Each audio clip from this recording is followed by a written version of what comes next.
terre à cette remarque il accepte qu'ils sont en plein travail et que il faut ñu bàyyi ba seen deuxième mandat bi jeex tàkk ñu door leen juger waaye du ñu jógee le dernier donc ndax quatrième mandat dernier léegi nag bu ko defee ñu bàyyi leen rek ñu liggéey wëyal kattanu yàlla bu neexee yàlla ñoom ko président Macky Sall la ko jeexal di moo ne constitution bi ñaari mandat la ko moo ko wax di waaw waxoon na loolu waxaat na tamit ne du ni waaw du ni déet président Macky Sall moo ne 2019 bii nee na du débat bu ma si jàllee bi si topp mooy sama dernier wax ji jeex na ma jël kii man moom nee na ma ni loolu la waxoon waaw kàddu googu laa jàpp bi mu waxaat ni du ni déet du ni benn boobu laa jàpp beneen bi constitution bi loolu la wax nee na moom daal dafay bañ wax fi muy jëm nit ñi dar ko yàqal ko liggéeyam te tamit peut-être à juste titre waaye nag Fama Ba musique noo def. Bonjour Asma. Tu es toute jolie toi aussi ce matin ça va.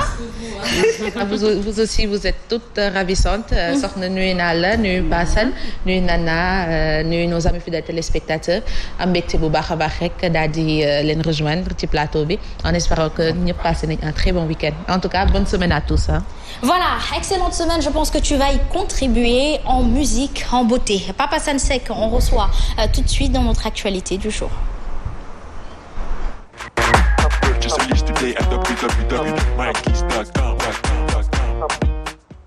Voilà, justement Papa Sansek dañuy waxtaanee actualité waaye mënuñu ko waxtaanee te duñu wax li nga xamante ni moom moo di inondation yi. mënuñ ko tàmbale sans moom tey moom yàgg na ay dara moom société am gi ak actualité gi ñoo ànd. c'est compliqué c'est compliqué man sax dafa am lu bëri loo xam dama koy bàyyi ak Nana. ndox mi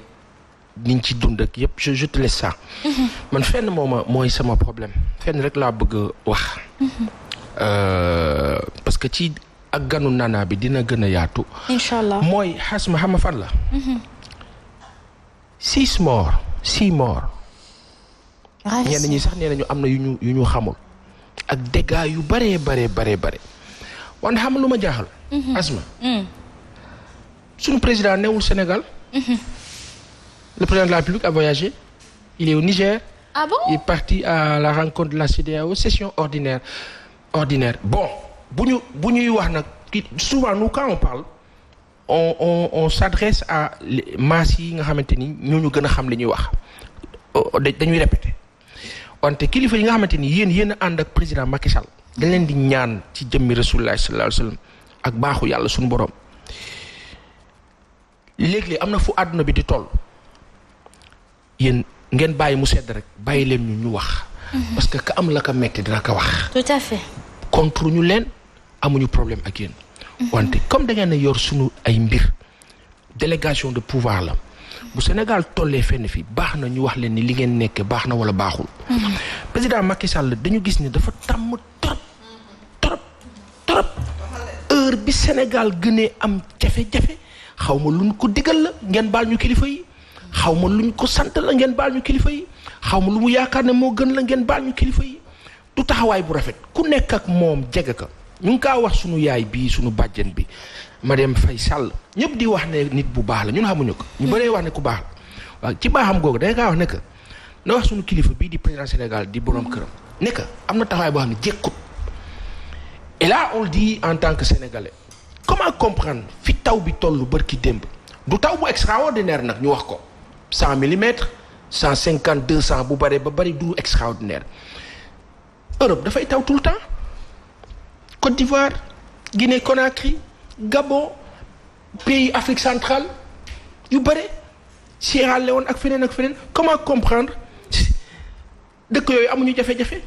Côte d'Ivoire day taw tout le temps amuñu problème pourquoi ñun 100 millimètres ñu am problème léegi bu ñu amee problème ci loolu dafa jekkut suñu président de la République di jël avion di génn dëkk bi lu ñaaw la lu tilim la lu jekkadi la lu ñàkk a worma la le président nous a balancé un message tweet benn message ci page Facebook am. moo tax boo duggee page Facebook am ñàkk war ma boobu ñu adressé mais moom la ko nit ñi delloo ci page bi. sur Twitter nit ñi moom xale dañ ko delloo carrément. et ça le président warul nangu. tutoyer noonu Sénégalais ba ñu koy tutoyer moom. parce que du ko ñu war a tutoyer malheureusement en agissant ainsi c'est lui-même qui désacralise le statut du Sénégal. parce que tey boo demee Niger boobu nga dem. mais c'est sûr que les chefs d'État vont lui dire mais il paraît que chez vous là monsieur le président dafa ñaaw. mais image def na tour du monde sax. Chérif. gis nga tey jii ni Emmanuel Macron bu ne woon cëpp fii France ñu ne xew-xew bi danaan bëreet ba fi voyage bi dellu. taxawaay la tolluwaay la. mais aussi Asma fi nga ubbee sànq ci Ismaël Lo. loolu mooy dëgg. il faut qu'on revienne aux fondamentaux de l'affectivité l'amour tant que dans ce pays nos autorités ne fonctionnent pas en termes de passion en termes de jël seen xol jox ko nit yi en termes de benn sénégalais jaral leen daw jaral leen wàcc seen oto génn protocole bi waaxu dem dimbali ko accident sax day am nga gis ñu toog seen cortège toog fi ñu toog c'est une catastrophe une calamité monsieur le président Macky Sall vraiment du lu ñuy ñaan on exige c'est le Sénégal qui demande rafetul voilà. pas man de lu mu amee lu ma ciy dool ji nga lii lan laa ko jàngatee kilifa goo xam ne da nga gis sa kër di tàkk nga ne te dem sa yoon man loolu laa ko jàngate xooloo sa njaboot ci lu ñu ne. quand même xooloo ndax lekk nañ xooloo ndax taal bi fay na. man loolu laa ko jàngatee. gis nga boo demee ci yeneen dëkk yi soxna. même bu dee benn moor la sax. nature bi causé ko seen président day génn def discours mastawu ñooñu ba pare teg fa sol ay dàllam dem ba foofu noonu mais tu t'imagines ñun depuis lors ñi ngi xaar benn discours sax bu jógee ci ñoom ñun mënuñu ko am benn côté nekkatul sax manque de considération mais manque de respect envers askan wi la dafa mel ni te parce dama yor ay vidéo yoo xam ne ci kanam dinaa ko yónnee ay nit ñoo xam ne dañoo dem ba amatuñu fu ñu toggee seen lal yi di lóor ñu jël ay xeer tegle ko pour mën a teg gaz léegi dans tout ça ana ñu war a wax ak ñooñu rassurer leen ana ñun ñoo war a wax ñooñu ne lii dañ koy daggal léegi te du def ñaari fan mais ñu dem ba benn saay bu dëkk bi ne takk rek nga ne tër dem sa yoon lan nga ñun duñ la génnee ci palais mais génnal au moins nga wax ak ñun dala suñu xel. alors kii di président Abdoulaye Wade parce que nag bu ñuy wax ci ki fi toog dañuy séentu ak dellu ginnaaw gëstuwaat ki nga xamante ni moo ko fi jiitu te yeroon ko ci lii président Macky Sall président Abdoulaye Wade ñoo ngi fàttaliku am na benn inondation bu fi amoon. ci nguuram dafa wàcc palais. xuus ak otoom ci ndox mi dund li askanum Sénégal bi doon dund pour ñu xam na ni moom yéeg na da cay mënagul dara mais yéeg na seen naqar ak seen tiis et loolu on a besoin de voir cette proximité du président de la République vis-à-vis des Sénégalais Pape Assane Seck gis nga nguur gi fii ak ñoo ngi teg seen bopp ci kaw di yërnu askan wi nii duñ dem. dañuy am problème. proximité am na solo lool parce que Sénégal dafa bëgg xëy na ku ko yëg mais man. à mon avis man je préfère nga agir que nga ñëw peut-être xëy na masaw ma parce que tamit quoi qu'on puisse dire même bu président génnul def discours tweet bi day wane ni tam yëg na li xew am na compassion nag bu ko deful woon ñu ni waxul loolu déjà c'est un pas mais li nga xam ne mooy sommet bi ndax mbënn bi muy am inondation la plus abondante bi muy am peut-être mi ngi Sénégal demagul woon peut-être que mënoon na gàntal dem wuyu ji Niger ba bu fekkee ne foofa du jëlewu fa loo xamante ne si day amal njëriñ askan yi wala loo xam ne day lijjanti problème bi am daar nañuy prévoir parce que xëy na Côte d'Ivoire wala beneen pays bu amul inondation peut-être pays yi configuration yi bokkul mais loolu moo war a tax nag ñun bu nawet dee ñëw ñu war a planifier waajaay goo xam ne même bu ñu nee inondation du am mais peut-être du am ay dégâts effectivement des pertes en vies humaines yi ñu ci daal di nemmeeku quoi qu'on puisse dire depuis longtemps problème mu Sénégal assainissement la ku ne xam na ko te boobaak tey amuñu solution kon tey dafa jot bu ñu defar rek tey déwén day amaat hivernage nañu xool un plan durable boo xam ne dina mën a éradiquer une bonne fois pour toutes les inondations au Sénégal leneen li mooy 750 milliards merci beaucoup wax nañ ko fi ni dañ ko rek injecté ci jëm ci wàllu inondation bi boobaak léegi amul suivi problème au Sénégal c'est un problème de suivi bu loolu jàllee 1 milliard nit yow mën nga ci dund sa descendant dund ci dem ci leneen bu loolu jàllaatee ñu pare ci loolu Sénégal événementiel la ñuy topp mais nañu def lii mu jàll ñu mais sama 750 milliards moom la ñuy laaj ba pare député itam ñi ngi leen ci xaar ñu woo ñi nga xam ne moom lañu ko dénk ñu leeral Sénégal yi bu dee dañ ko dépensé ñu wax bu dee dépensé wuñ ko comme certains le prédisent ñu wax parce que 750 milliards bëri boo xamante ne te ba tey bu dee 2012 le plan boobu tegu ba jusqu'à maintenant moom bu muy falu loolu la kii donc il reste que 2 ans te boobu ba tey ñu ngi dund lii nii ñu ngi au 21e siècle comme ni nga koy waxee lii c'est révolu lii dafa ñaaw xam nga am na ku ko def ci benn vidéo ne lu toll ne capitalu Sénégal c'est très drôle mais dëgg la tey ñaanaluma ko yeneen région yi. amul espace également tabax nañ fépp. tabax nañ fépp espace. donc yooyu noonu yëpp dafa nekk loo xamante ne dafa ñaaw daal c'est révolu pour un pays nga ne da nga nekk en voie de développement. am ay infrastructure ay aéroports yu mel ni ay yenn affaires yoo xamante ne di ko tiitaroo te yow lu sëpp askan bi gën a soxla. defaroo loolu leen ko alors Pape Assane Seck la question aussi sera pour toi président Macky Sall génnoon na ne en 4 ans dañu réglé woon fii problème mu assainissement tey jii nii inondation tokkalu ndox sax laay mën a wax ndax tawul bu baax a baax de tawul dafa taw nii rek waaye tawul bu baax donc nit ñi loru nii est-ce que tey jii nii mënuñu remettre en question justement li mu wax ne defoon na liggéey nañ ci ba sécuriser ba assainissement problème boobu jeex na fi taw bu tawee duñu lor. Ta question est pertinente merci Hasma maa ngi gis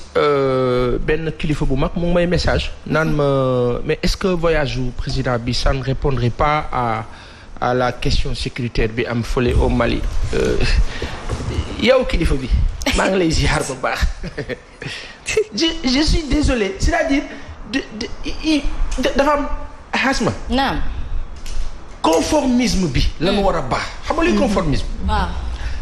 mooy presque routine lu ñu tàmm rek c'est-à-dire que une rencontre bu war a am France ok il faut respecter ça une rencontre bu war a am kii parce que tant que nos États fonctionnent selon le stéréotype formaté par l'autre mooy justifier parfois yenn attitudes yi mooy indi léeg-léeg benn comportement bi mooy indi léeg-léeg benn genre cette façon de faire bi nga xamante ni dafay mel ni toppatoowoo nit ñi toppatoowoo Sénégalais yi mais yaa ngi préoccupé wu plus ci li nga xamante ni mooy yow lu mel ni mission boo amee Asma la question que tu as posée jusqu'à yooyu bi ñu ñëwee 4 ans yi def nañ affaire bi gis nañ ne que mais dëgg bi mooy li ñuy tudd nii yow nan ngay ñëwee nga xam ne yaa ngi ci période nawet nga dem fàq Parcelles Assainies ne da ngay BRT